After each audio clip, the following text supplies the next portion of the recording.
Okay, good morning. We're going to start. I don't think we did very well against the AI Masterclass, but I think we're going to have fun. There's quite an interactive session, so stop me whenever you have a question or if you want to add something to the conversation. My name is Samista. I'm a technical director at Zutari, and I'm also a member of the Association of Professional Futurists. In front of you, you should have 3 documents. The first one is an A4 copy of an abridged article, which we got permission to release early, which we're very thankful for. And the other 2 are A3 worksheets that we're going to be using in this session. You should also have a little number. If you could just keep the number with you. We're going to use that once we get to the participation stage.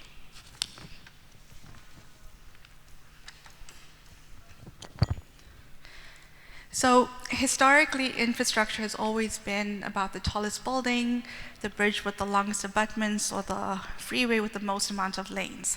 But we know now that infrastructure is valued very differently. It's based on its ability to sustain itself, its ability to promote resiliency in our communities, and its ability to adapt in volatile conditions. Because that's where we are now. We live in very volatile and uncertain conditions.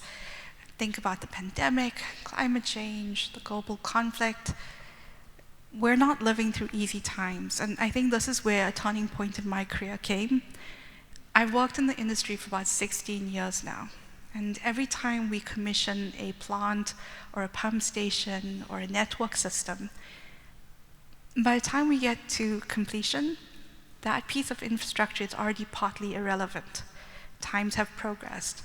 And I think it's not that our traditional design methods are bad, they're just linear thinking in a non-linear world. And this is where strategic foresight comes in. It's a design tool set that was developed during the Cold War for war and battle strategy. In the 1980s was then used for business and then later social sciences. And in the recent times, it's now been used for urban planning. This image demonstrates what strategic foresight basically stands for. Where we are now is a current point in time. It's a single point of truth. As time progresses in front of us, the decisions we make and the decisions others make, that creates a multiple set of futures. And the further time goes through, exponentially that number of futures increase. And the problem is in traditional planning methods, when we plan for the most probable future. We say what's happening now, and we kind of relate it to 5, 10, 15 years in front of us. And we know that's not the case. What strategic foresight does is say we're not predicting a future, we're forecasting multiple futures. And that's the cone. The edges are what's possible. The middle is what's probable. And what's also important is to understand what is preferable so we can actually move towards that future. So, strategic foresight has been always used at a very high level, very science fiction-y. So in urban planning, it's the space development, or it's living in the ocean, or a world run by ecofascism.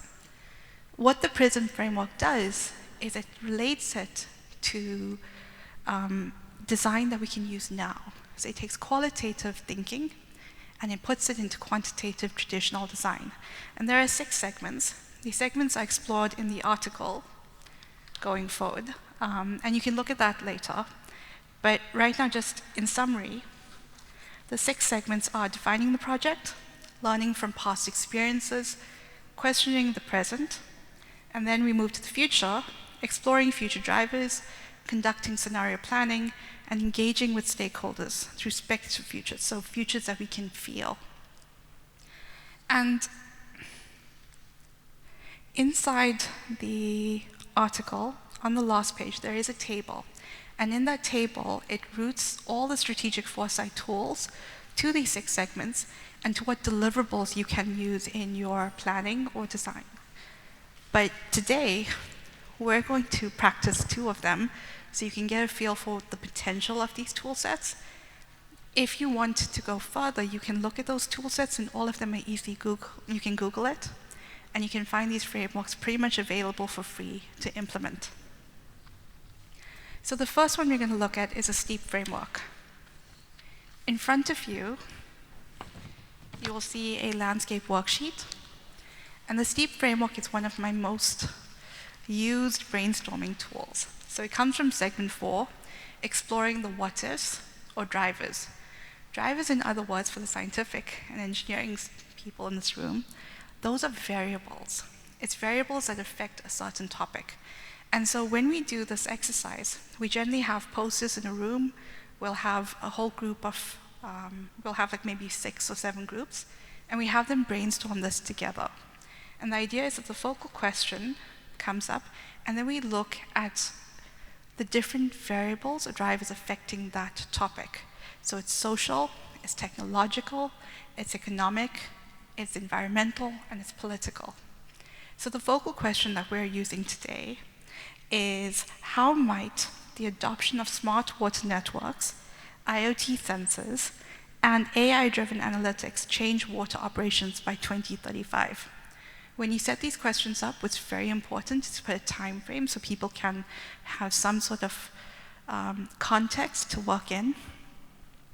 And so in our tables, what I would like us to discuss is try to use us, so for 5 minutes just brainstorm the possible drivers, so social variables that affect water operations for the future, technological, economic, environmental, and political. And before we start that 5 minutes, I just want to show you. So we use this for the city of Cape Town. Everyone knows about Day Zero, right? We were tasked to do the latest water demand model for the city of Cape Town. And traditionally, when we do water demand, there are 3 variables. It's your population, it's the population growth rate, and it's the liters per person that someone is going to use. When we did this task with the city of Cape Town, and this was users, operators, revenue collectors, politicians, and engineers and scientists, we came up with over 100 variables that actually affected water design, or water demand calculations. So as we go through, I'll use it as a case study to show the potential of this tool. But now if we can maybe just spend 5 minutes in a group discussing what these variables could be. And then we're going to do a quick go through each table and just find out some answers. Okay, so we're going to continue, if that's okay. Thank you. So we're going to, instead of using the numbers, we'll go through the tables. And if you could give us your number 1 social driver.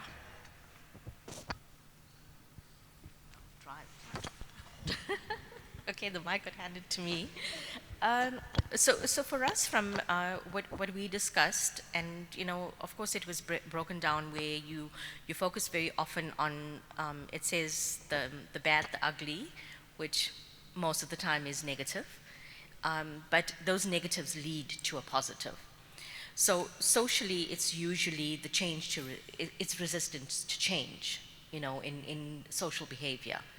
So for us, that resistance to change is something that actually becomes a driver in the sense that where you turn it into the positive, that helps you drive to the social behavior to transfer that into positive. That is a very, very good, rich driver to have. And this table, you guys have a technological driver?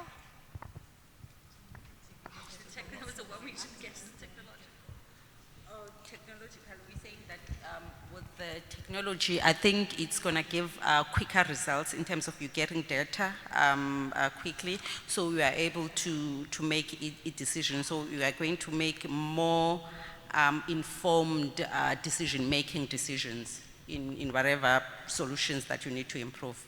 Okay, thank you. And in that table, an environmental.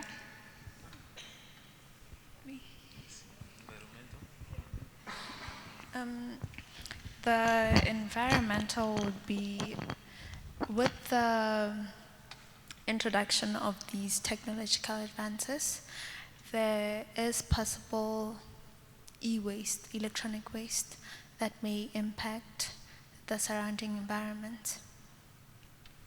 Yes. And disturbances of the ecosystems there. Thank you. In this table, so as I said, well, they heard this joke, but Yashin is here to make my life difficult. So this table is going to have to do economic and political. Economic and political. All right. So let's start with the economic side. I think the biggest driver is kind of the scale, economies of scale, what's happening in terms of the overall amount of devices, and what this means in different ways. So yeah, scalability. On the political side, we're thinking very much in terms of accountability, and this could go in many different directions. The accountability of politicians, the accountability of different organizations, NPOs, private corporations, and then just thinking about what the trust looks like within this element of collaboration. But yeah, so accountability and economies of scale. Thank you. So all of these examples have been very rich examples, and you can see how if you ran this tool for, say, 25 minutes, and people were given the focal questions before to read up on it, you'd actually have a very rich range of perspectives, especially if you made sure your facilitation group had people who came from very different backgrounds and very different functional jobs.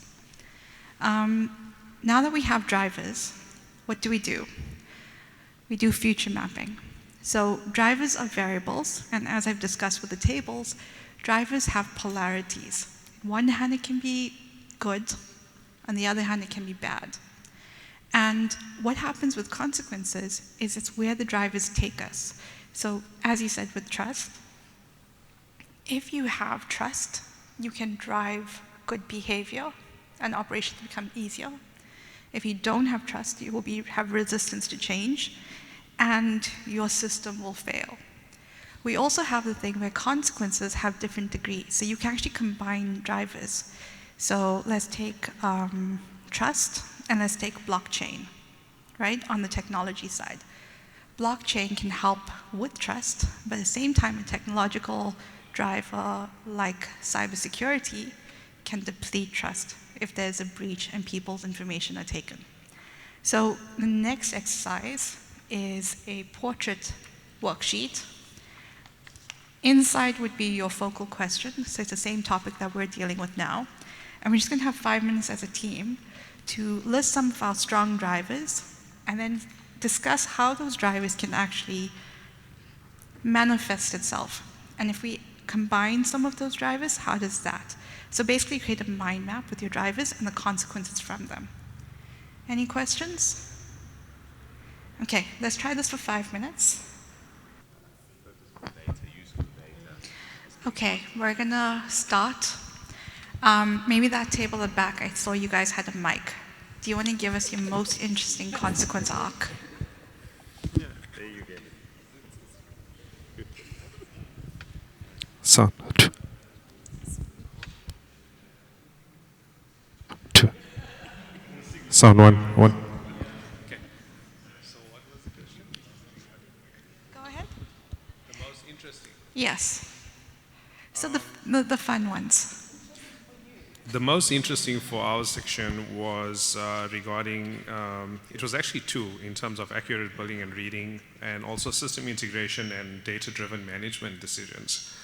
Some of the consequences that came out of it, and you mentioned that it was maybe the good and not so good, were the improvements in resource management, the early responses to leakages, some of the consequences of system integration and data was cybersecurity that you mentioned in terms of data breaches.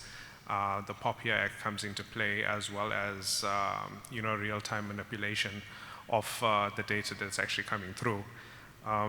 In terms of now the system integration, we also spoke about job redundancy and the loss of jobs as a consequences, but then a follow-up consequence to that will be a positive one in terms of upskilling current staff members, etc., in terms of the new technology and bringing them up to standard in terms of that. Thank you. Thank you. That's a good and a bad.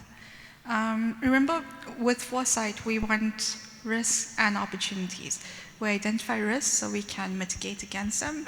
We identify opportunities so that we can strategize towards it. And this table,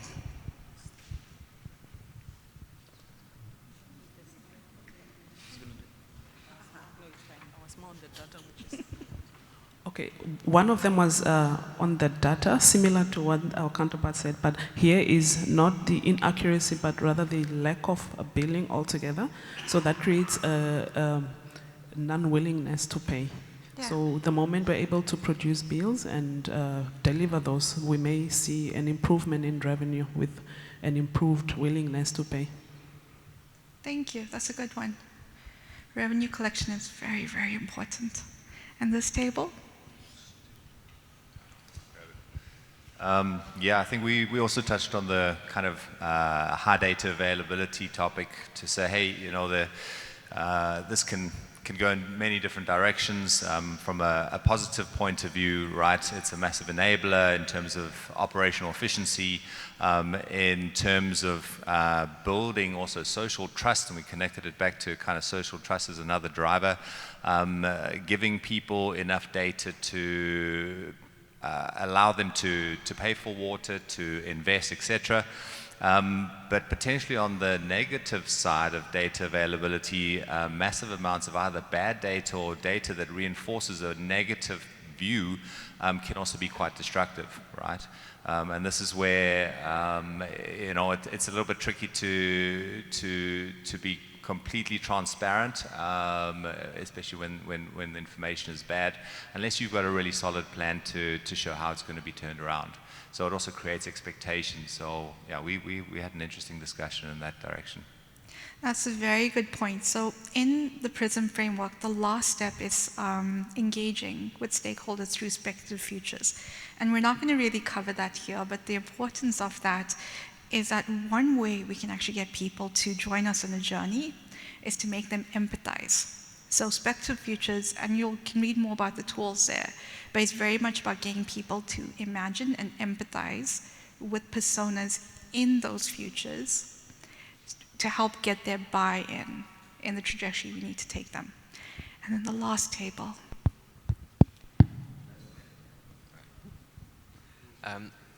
Test. All right.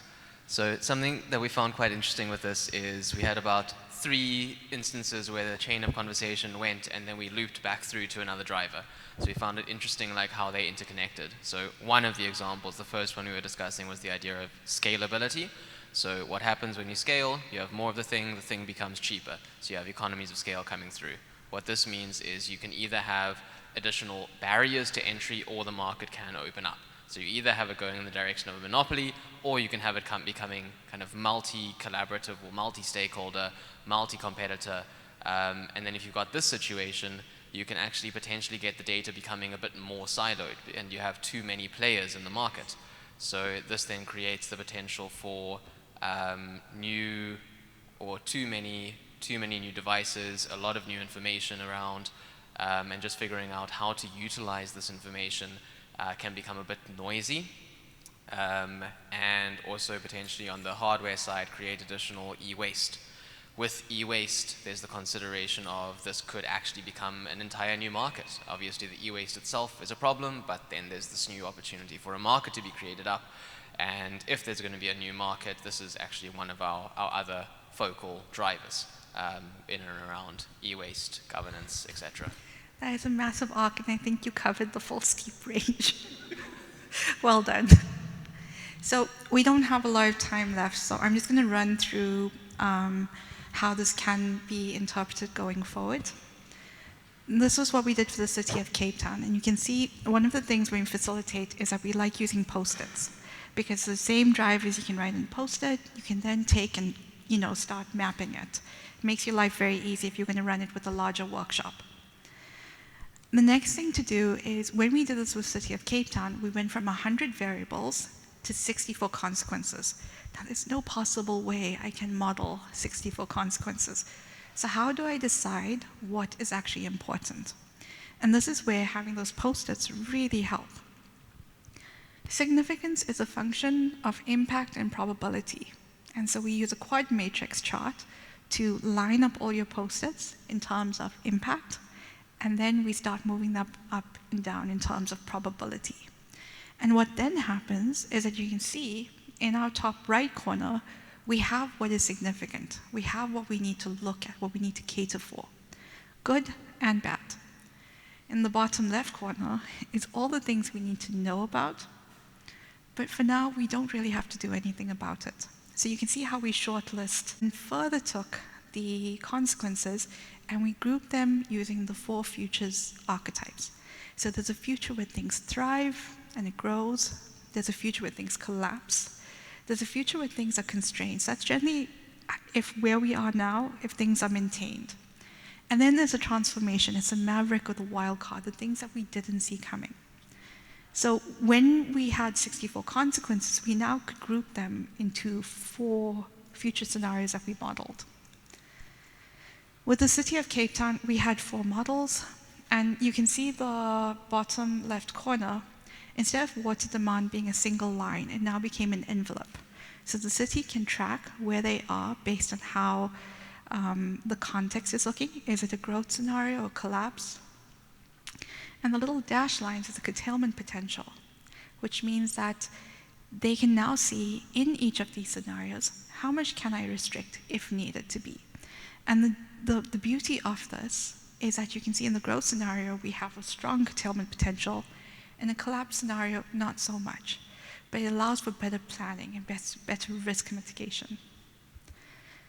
The reason why I wanted to show you how it translates is because the whole point of this exercise is we're taking qualitative brainstorming and lateral thinking to get a rich density of perspectives and ideas. And we're bringing it down into tangible infrastructure planning. And that's the beauty of the system. I think I have mentioned this. At the end of everything, all of these tools are simply doing the same thing. We're trying to brainstorm the variables that affect our system. We're trying to extrapolate it forward so we can forecast futures. And from those forecasting of those futures, we're picking out the risks that we need to actually mitigate for, and we're picking out the opportunities that we want to move towards.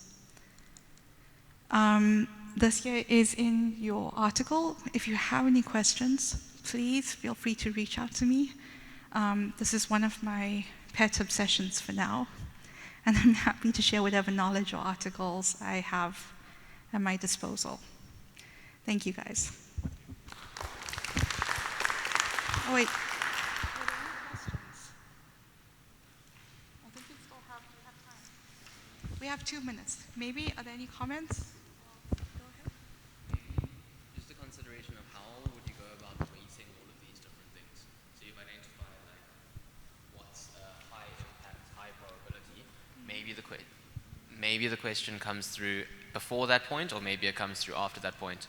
But how do you weight what these different things are, especially if you're looking to like actually model? Like if we use this as an example, you've got 8 stickies in that high significance category. Yeah. How do we actually, is there an equation? Depends forum. So you can be very technical where you actually create a weighting system or multi-criteria decision tool. But when I'm doing it with a facilitated workshop where I've purposefully got people from different walks of life into the room, it's actually as simple as these post-its. So you tell them to line up, each group, line up their post-its in order of impact, which is quite simple. Like this is more impactful than this, or this is going to be more of a problem than this. And then they start moving it up and down in terms of probability. So just by their feeling and their perspective, they physically move it around. But once again, all of these exercises can either be done in a group or brainstorming by yourself. If I was doing it, so when I was doing the mathematical modeling, I aligned weights to it and I used statistics. But you don't have to do that. It just depends on what you're using it for and the purpose. The other thing is STEEP. So I use STEEP in my head for almost most of my work when I do it. When I'm looking at something, I actually just go like a quick checklist just to make sure I've thought of the context fully and I'm not just going in from my engineering perspective. So these things are very loose. You can apply it in a very aggregated, detailed form or very high level, depending on the audience and the workshop that you're running. Awesome, thanks. I think Pleasure. the second bit is what comes next. So once we identify what we want, is the next step kind of make sure that the right stakeholders who can make the decisions are included in the conversation? It depends what you're using it for. So with the City of Cape Town, we were doing water demand projections, so that's going to go into their engineering design to plan their city infrastructure. We've used it for a university master planning for their campuses. So what we did is we decided what spaces they need. So one of the drivers for them was technology, like these new learning devices, but people don't have access to it. So in their master plan, they've kept spatial assets for digital lending libraries. And then we've used it on ports, and in that place they've used it more for economic projections. I've used it for a national bank across their national campuses. And over there, we used it to actually create a water strategy management plan, which I have to say, it was one of the most successful projects I've run. Most of the time I do strategy documents and they go in someone's bookshelf. This was the first time within the first year that I'd already completed 30% of the action items. And it was simply because we used an exercise called backcasting or visioning. We got people to actually say, like, what are you most afraid of to come back in 5 years' time and see? Or what would you be most proud of in 10 years' time? And by doing that, they bought in to the end goal, which meant that all of those people in the room were actually committed to see through those actions because they saw how those actions got to the vision that they wanted. So that's the reason why Prism is so important, is because it leads to tangible development. Do you have any recommendations in terms of the time horizon? Because quite often I see organizations kind of struggling with the current challenges and therefore not seeing kind of the big things that are going to influence them in the mid to long term. But then on the opposite side, sometimes they're not ready to look too far ahead. And I think there's pros and cons, and I'd be interested in your experience. In the full question, it's always important for that time horizon. With the city of Cape Town, we went far, like 15, 20 years, but we made it almost like a roadmap. So then we digested it into the 10 and 5 year, like almost a ladder of how we get there. Because what happens is that human beings, strategic foresight might have been developed by some Americans sitting, planning the destruction of Russia. But the honest truth is that every human being has hopes and fears. It's very natural to us. And we're always planning to have the best outcome for us and our families. And so when you do these things, I find it always easier to get people to think long term, because that's where they can think this change can happen. And then it's up for us, the experts, to help them get there.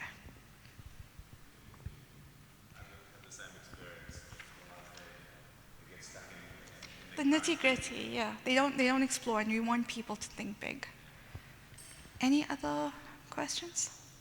Okay, it's time for lunch. Thank you guys for your participation.